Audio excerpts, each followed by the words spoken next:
In this video, we'll walk you through the proper steps to change the blade on the iQMS362i. Always refer to the owner's manual for complete safety guidelines and instructions.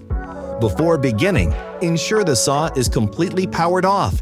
Next, raise the saw head by pulling the locking pin, as shown here. Locate the tool provided with your saw, which is housed on the back of the saw arm. Using this tool, loosen and remove the two blade guard bolts.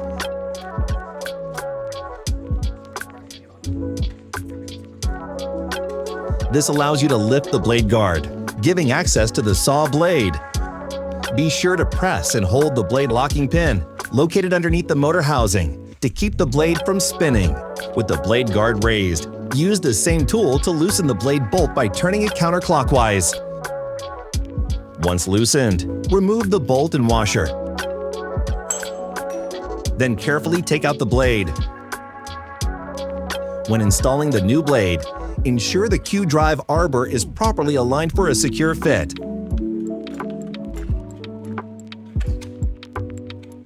With the new blade in place, reinstall the washer and bolt.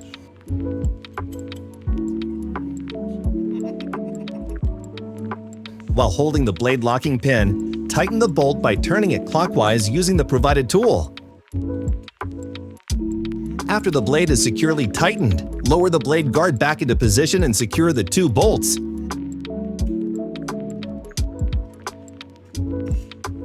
Now, lower the saw head and ensure it is locked into place. Your blade is successfully changed and you're ready to cut. Always double-check that all components are secure before operation. For detailed instructions and safety precautions, refer to the owner's manual. Thanks for watching.